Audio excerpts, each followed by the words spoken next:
Hello and welcome to our ICC boot camp for April 9th, 2015. We are having technical difficulties with the new system, so I'm back on the old system.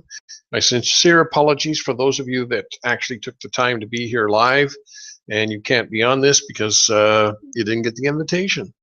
Well, it's just not enough hours in the day to learn all of the new information that's required on these systems. So I'm back to the old system until I do some more research. I did a test before the webinar with a test system, and it worked fine. Yet when I went and did the test, the actual webinar live, I couldn't get it to share screen. So anyway, we're back to the old system. Let's get started. Thank you for watching the recording, and we look forward to seeing you live next week. All right, so screen share is where we need to get started with. So let's go ahead and get that done. And I want to make sure I have the right one. Okay, so the first thing we're going to do is do some general updates. And we're going to go to the Financial Hope website. And under 2015 news, you're going to see a Cryptocurrency Expo, and you can participate in this tomorrow. It's pretty much a full day affair, so again, if you're working full-time, you're not going to be able to participate, but you can get a free ticket at the link shown here at cryptomoneyexpo.com. Now, having said that, you would learn a lot, but it may not be of interest to you, and so you may pass. That's fine. But I do want you to know that it is available for you. These are the people that we're negotiating with right now to proceed to create our own digital currency within Brightstar and My Fuel Club. So good people learning to understand how they work. They're learning to understand how we work, and we'll have a meeting next week, hopefully to put everything together to prepay them for services to get this job done. So that's pretty exciting. And so that's the only update that we have posted in the website. But there are very exciting things happening around the world, especially in the United States with the promissory notes that have been already issued. We have over 20 financial institutions in the United States that are in various process of collecting on promissory notes, and there has been one complete negative, one partial negative that was recaptured by legal counsel talking to legal counsel of the bank, and that worked out very well. But we had somebody that's probably very similar to me go into a bank and got belligerent and got thrown out. So it's nice to be polite and work through the challenges in a civil manner and not take anger and aggression against the people that you're working with, like I might from time to time. For those of you that know me, I can get a little testy at times. So having said that, it's going very well, and we're getting a lot of new people on board that are very excited about working with us. We have a group out of California that have some assets that they're going to be hopefully bringing to the table to allow to trade. And so we wouldn't even need a bank, but they also have good bank contacts as well. So remember, it's not necessarily what you know, although you should know this material inside out, backwards and forwards, but it's also who you know and then who they know too. And so that's how we connect. It's called networking, not net loafing.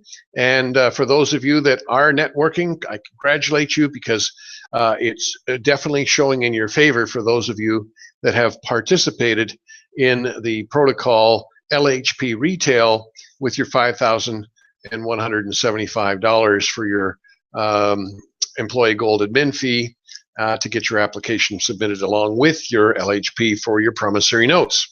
Now, I just want to move us over now to the, where did it go? All right, I guess I'll go and open up a new link here.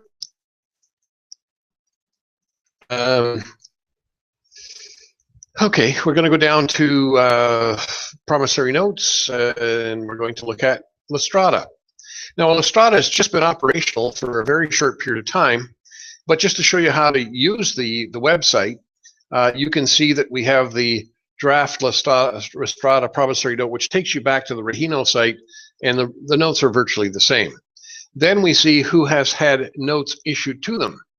And just this last week, we had, let's see, 1, 2, 3, 4 people submit for promissory notes through Brightstar. Some of these have been submitted through other work centers.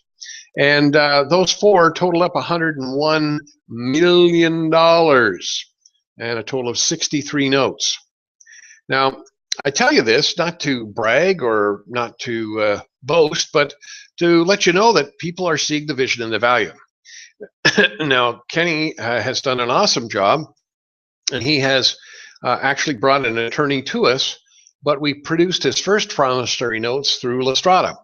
And so he has made a submission, and you can see that he has submitted 12 requests for 12 different notes.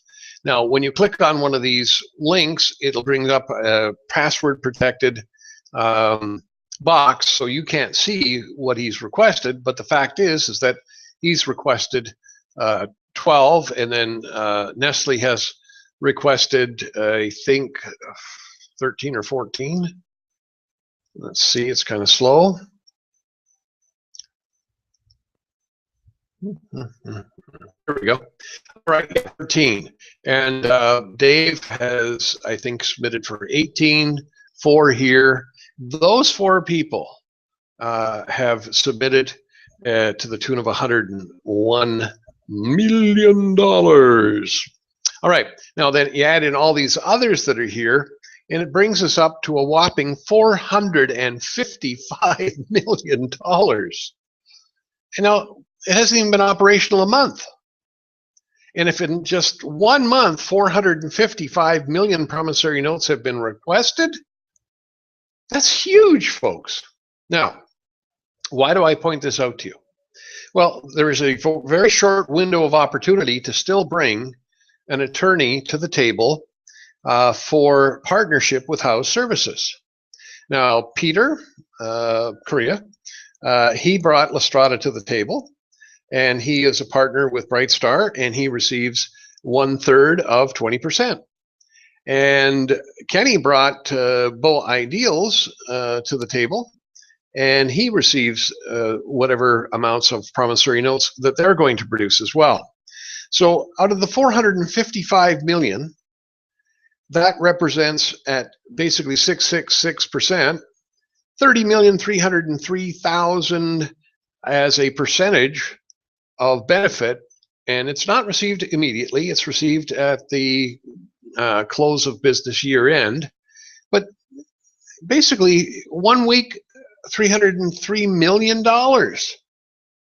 Now, I don't know about you, but I'd call everybody in the phone book that was an attorney to find one that would come and work with us so that I could get my 6%. Well, you say, why aren't you doing that, Gary? Well, I don't have time because I'm helping everybody else do it. And I'm already partners with Lastrada and with Bow Ideals. And I'll help you do the same. So it's a very powerful opportunity to participate. Now, I'm creating a new attorney letter that will include 3 different areas of expertise that we're looking for. Number 1, attorneys to help present the promissory notes. We're at a point where we've got a total in Lastrada of, well, 63 notes that need to be collected upon just from those 4 people, but then all the others, I forget the total number of notes that was submitted for, but it's an awful lot. And so we have to find attorneys should they not be successful upon personal presentation. And we're going to talk about that, how to go about it. And so that's a good segment of our webinar today. We also have the need for a couple of more house partnerships, and it would be nice to see those outside of the United States. It would be great to see something in Australasia, and it would be good to be seeing something in Europe somewhere. So for those of you that are listening that have the ability to contact people in the United Kingdom, anywhere in Europe where they speak English, same thing for Australia, New Zealand, and any of the islands that may be English speaking, it would be a good idea to be actively pursuing that opportunity so you can be a partner with Brightstar and receive that 6.66%. So it's pretty darn exciting to see all this unfolding now. And we have great success with Wells Fargo.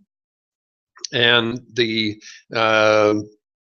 latest on Wells Fargo is that there's actively communication now with various branches that the promissory notes are to be sent to Wells Fargo head office. And that is very positive. We don't know exactly what they're going to be doing with them, but speculation is that they're going to take them, bundle them, take them to the Fed and get 5 times value on that for deposit. So that's really good.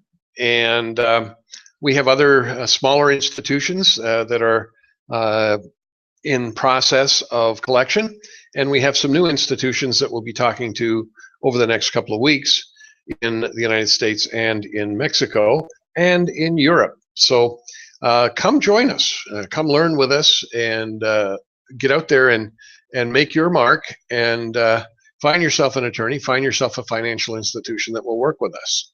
So it's all to everyone's best benefits for doing just that. And the third thing on the new attorney letter will ask for attorneys that have class action lawsuit experience. And we'll talk about that a little more in our presentation of our how to submit document, which we'll come to in just a moment.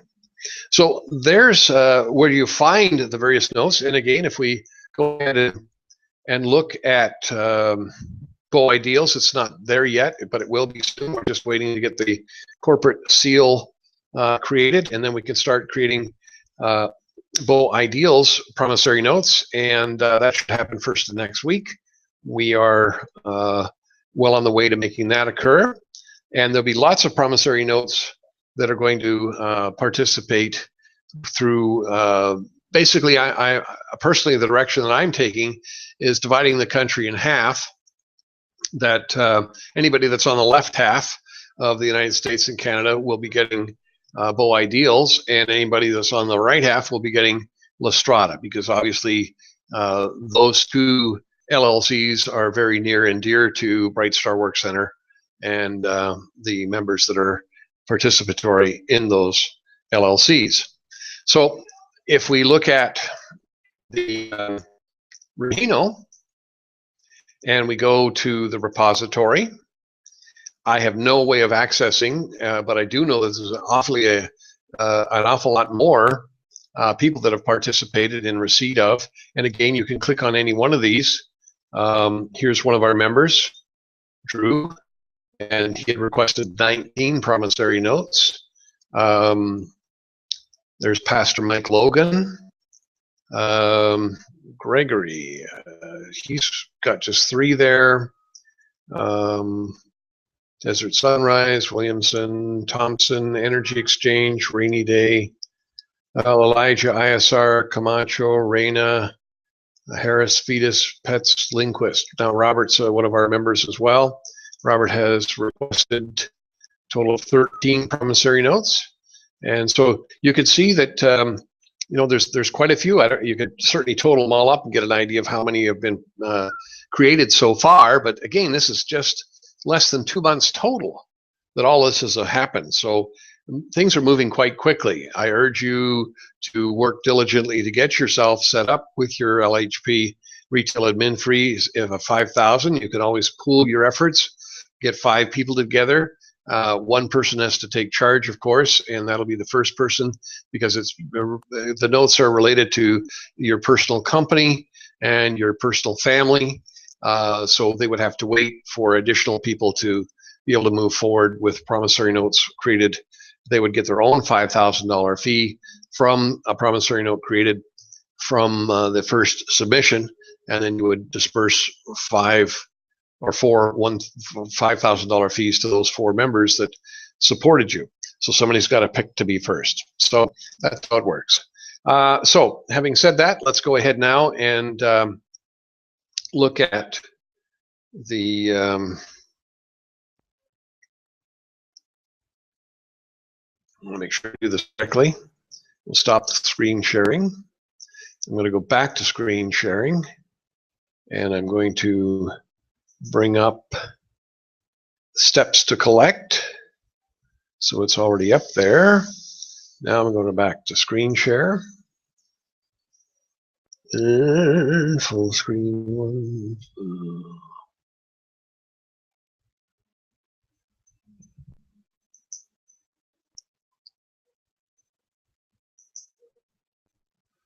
All right, let's bring it up, see if it's there. Hopefully it is. All right, steps to collect on your LLC promissory notes. So it could be any one of them, Regino, La Strada, or Bow Ideals.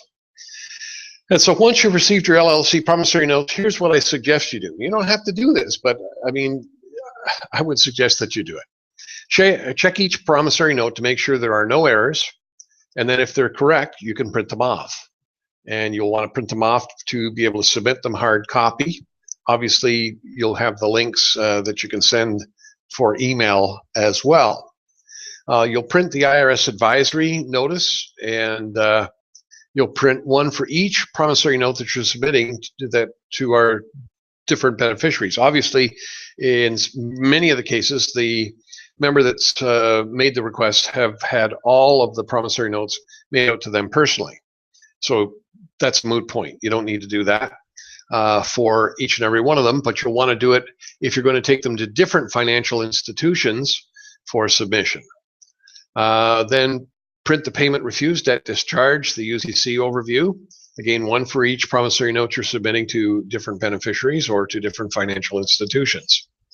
Number 4, create a letter outlining that you wish to have the institution collect the enclosed promissory note on your behalf and deposit the funds into your account if you are the beneficiary. Now, if they're the beneficiary, then you can recommend that they use the options found in the collection on how to negotiate with a bank, and then the business paradigm.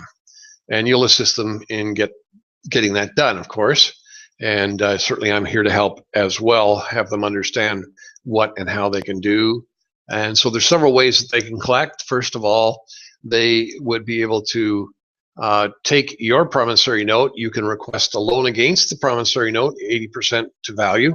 And so again, if we use a $5 million amount, that would be a $4 million loan request.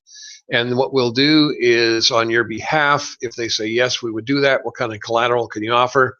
We'd offer DF1, 2, 3, 4, 5 documentary funds, depending upon the circumstances, to the tune of $10 million. So they would have documentary funds valued at twice your promissory note value.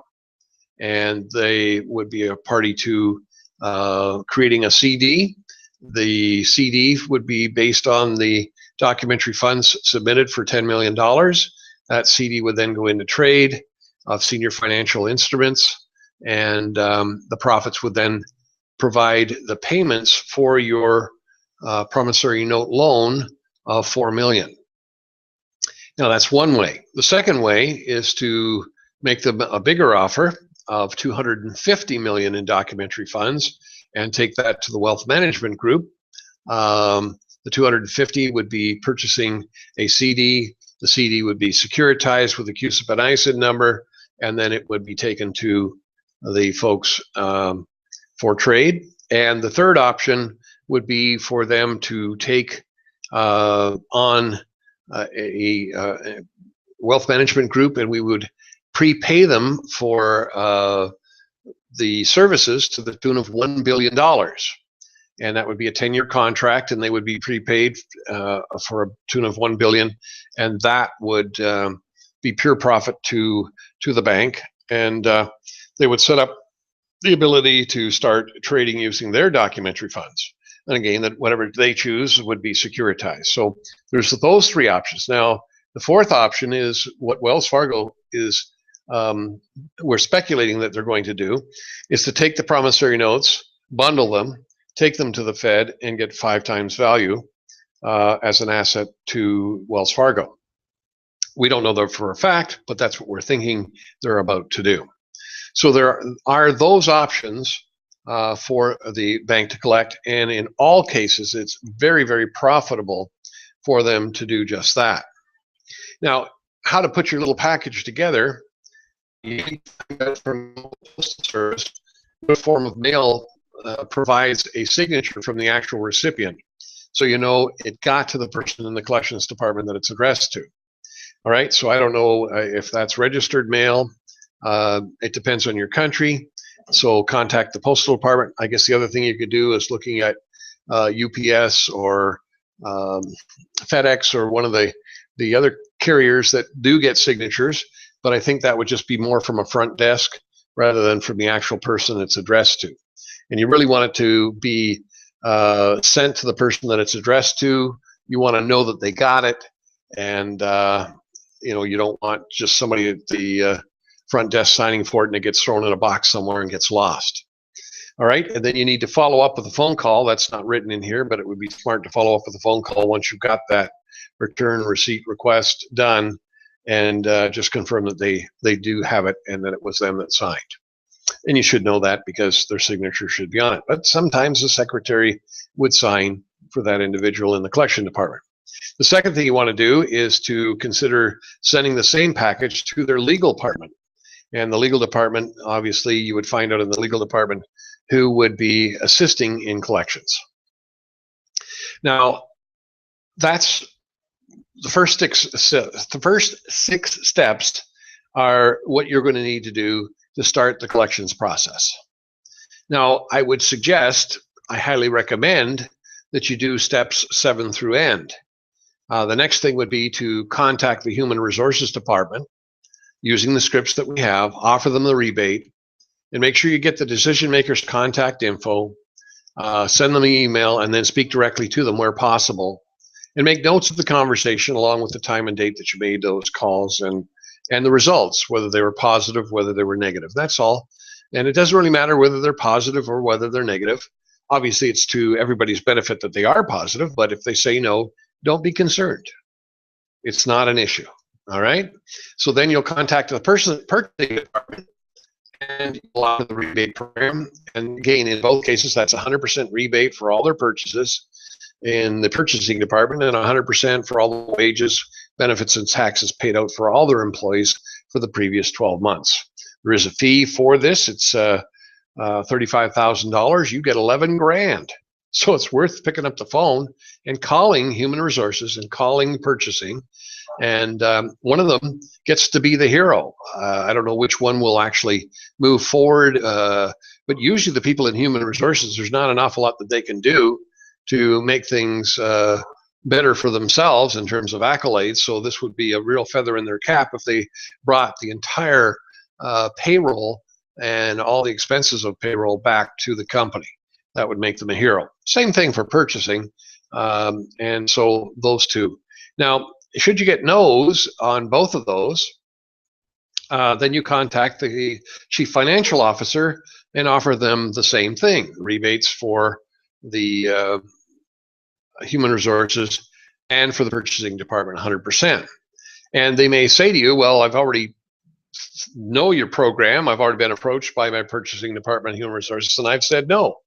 That's fine. Get their name and their contact information along with the time and the date that they said no, and just store it. Be polite, be thankful that they took time to talk with you, and ask them, why would you refuse 100% rebate in those two areas? And just note what they've said. All right. Then after that, you would contact the president and offer the president the rebate programs. And again, you want to get the contact information, send the email, follow up with a phone call. You've received my presentation, 100% rebate for those two areas. Are you ready to proceed? Fees $35,000. It can be included in your requests for payouts that you paid out for purchases last year, and you can get your 35 grand back. Why wouldn't you do it? We don't believe you. We don't like you. We don't care. We're not doing it. It doesn't matter what the answer is. Yes, they're going to do it. Hallelujah. It just makes things move so much more quickly. If they say no, that's fine. Just be polite and gather the information. So 11 says, once you've done all this, wait and see what the results are. If they're positive, obviously they're going to move through and hopefully communicate with you as to where they are in the process. And if there's any negatives, Again, it doesn't really matter. Now, number 12 says from your results, if they're negative, you may want to retain an attorney to represent you on a resubmission of these same documents outlined in 1, 2, and 3.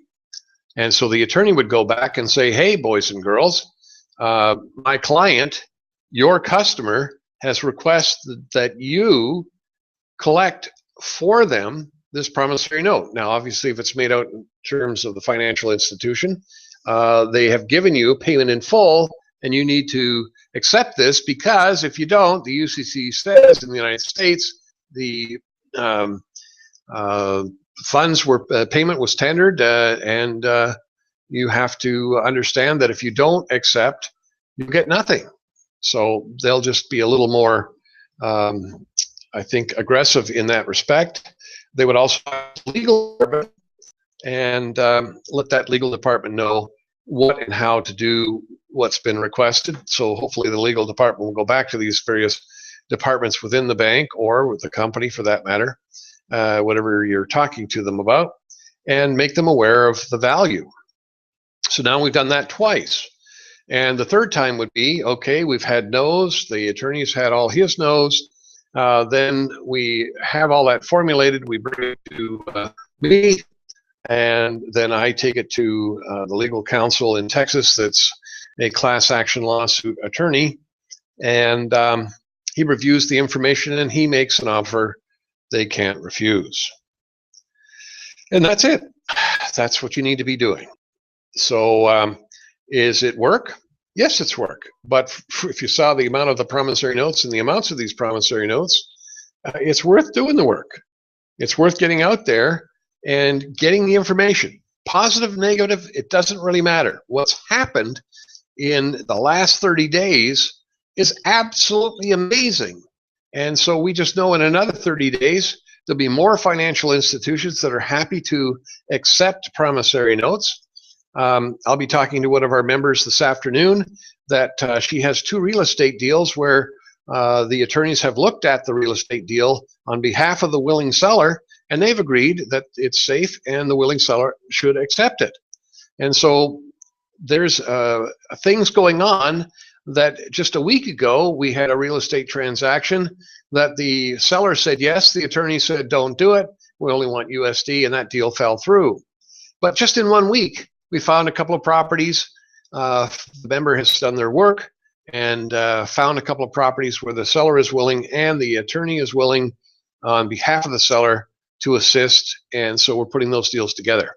And one's 20 million, one's I think about 35 million, 33 million. Doesn't really matter. The fact is that with the efforts of that ICC member, they have a chance to get the promissory notes to cover the taxes, the real estate fees, attorney fees, and the actual purchase of the property on behalf of the willing seller.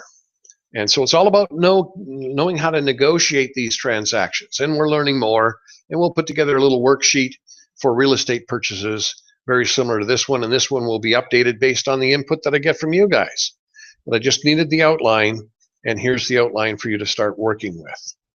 All right, so you say, well, how do I approach these various organizations? Well, we have a new attorney letter, and I've created a rebate script. Let me just drop that back. So that was good. You got a chance to see that. Let's go over to, no, that's the how to negotiate a Rahino promissory note and the digital currencies. The 2 documents, the IRS advisory is here, and the payment refused, that's in chips-corner.com under digital currency. That's not what I'm looking for. New paradigm, Linguist, don't want that. USPIS tools, there we go. All right, so in USPIS tools, we had reviewed the presentation in a couple of previous webinars. Ben called me just before the webinar and said he's made them simpler. Well, I looked at them and they're pretty much the same. My name is Gary Douglas. Could I speak to somebody in personnel, please? Great, thank you, goodbye. No transfer of the call. My name is Gary Douglas. I want to send you an email to your Director of Personnel about rebates for employee-related expenses. To whom and to what email should I direct the letter? Thank you, goodbye. So basically the same for. Well, I don't know about you, but I did a different format. So I did my own formula. It'll be posted today. And so let's take a look at that. Oops, I guess I would need to click on the right one. Rebates, there we go. All right, so this covers them all. You're just going to change the introductory section, whether it's Personnel, Human Resources Department, or Purchasing Department, or the Office of the President. All right, same kind of thing. I've just put it out in a little neater wording. The highlighted areas, obviously, are instructions. Hello, my name's Gary Douglas. What's your name, please? Now, if they didn't give you the name, because usually they'll answer, hi, it's Bill Smith, accounting, Bill Smith, personnel department, whatever, make a note of it quickly, because you'd be absolutely amazed at how quickly you forget their name. And it's very embarrassing when you have to ask for it again. So just have a pad and pen beside you, and just jot down the information as you're giving it. You can always say, excuse me, just hold a second, I wanted to make a note of your name and your title. Thank you so much. All right, keep thanking. Thank you, thank you, thank you, thank you. Use their name. Well, Mr. Smith, I'm calling on behalf of United States Purchasing and Employment Services to inform your company that you may receive a full 100% rebate for all employee-related expenses incurred over the past 12 months. Now, you can just say that much, or you can do like I would do and say that 100% would include all the wages, all the benefits, and even the taxes you paid to the IRS on behalf of your employees. To whom and to what email should I direct my email providing information about these rebates? Are you the decision maker? Who would be the decision maker concerning these rebates? Is that you? All right. And Mr. Smith says, no, that's not me. You really need to be addressing so-and-so. Well, then write down the name and email and repeat it back to make sure you have it correctly recorded. Oftentimes the email is long and kind of weird. You'll often make mistakes, and then you'll go to email them and the email doesn't go.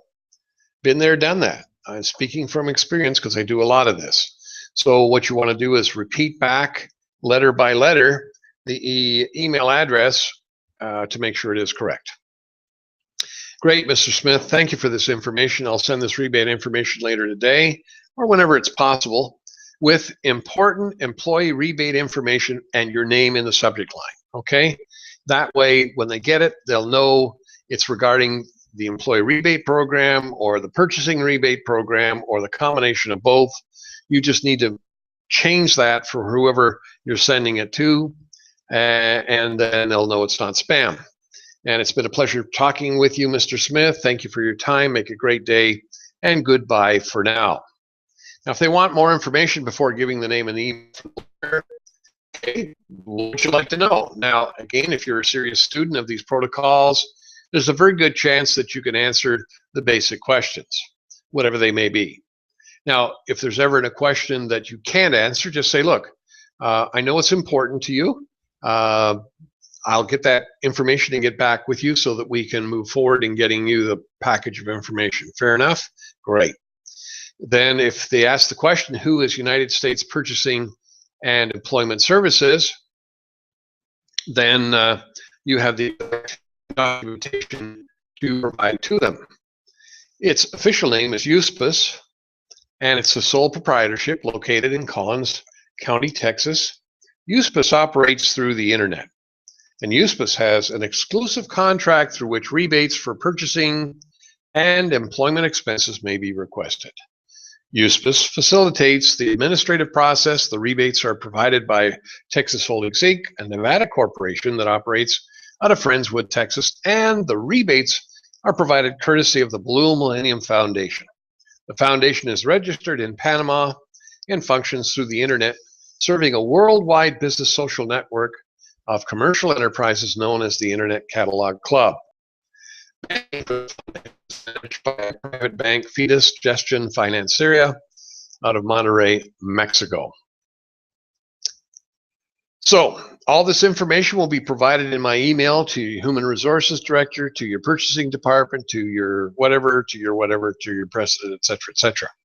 So that should answer their question on that. And then you move back and you ask for the name of the president and his email address, and you'll CC them. All of these things keep accurate records, and it will allow you to get that paper path and that trail that we're going to need should we have to start playing hardball. Now, it's not our desire to play hardball, and we're not going to do it very often. Why would you want to work with somebody that doesn't want to work with us? But having said that, there are going to be circumstances where it will merit playing hardball, and a suggestion by the class action lawsuit attorney that you need to understand that your bank has a fiduciary responsibility to its shareholders and to its customers to maintain profit and to maintain financial backing to secure the security of the bank. And we're really perplexed as to why you would refuse $1 billion prepayment for wealth management services and millions of dollars for employee rebates in wages, benefits, and taxes, along with all the purchases you've made for paper clips, computers, office equipment, anything and everything that you've ever purchased. No matter what it is, your accounting department would be able to give us that figure, and we would give you 100% rebate for that too. Now, why aren't you moving forward as a leader that can make those decisions? And the answer will be forthcoming, hopefully. And so at that point, the attorney can suggest, great, let's get things moving forward with the legal department if they're talking to the president. If they're talking to the legal department, we recommend that you go to the president and the chief financial officer and apprise them of their fiduciary responsibility, and that we've made you an offer for that billion plus millions on rebates. And if you're not prepared to take it, then we will consider that I am a class action attorney, and I would consider launching on behalf of the shareholders of your bank a class action lawsuit. That in itself should have them move to action and work with us. But if they're very negative, there may be an opportunity where a class action lawsuit will occur. And once that gets out to the banking population, and I'm sure it'll move pretty quick, that you don't play around, that we're playing hardball when we have to, but we're here to make you a very profitable and solvent bank. And you need to consider taking the billion of prepayment and the millions for wages and purchases. So that's what we've got to do. It's going to get easier and easier, and there'll be less required. We'll have better ideas as to what to say and how to say it as you provide feedback to me. And that's what we need. We need to know the yeses and the nos. We need to get the feedback so that we can develop much better presentation skills and materials. So that's it for today. I want to thank you for watching the recording. I'll spend some time over the weekend and see if I can't figure out this new webinar jam professional series. And we'll come back hopefully live next week. Thank you so much. God bless you all. And please be out there looking for students for being paid to learn commerce. And let's start getting some classes together. I did one this morning with 3 people in Australia. It was an hour and a half long for their first session. And I think it was very well received. And they're going to bring on more people for next week's session, give them a recording of this week, and then we'll get them caught up and move those people into next week's session too. So it's exciting, it's fun, it's not necessarily easy, but it is simple. Learn your material, practice reading out loud, and work with a buddy and get her done. Great success in all that you do. Thanks again.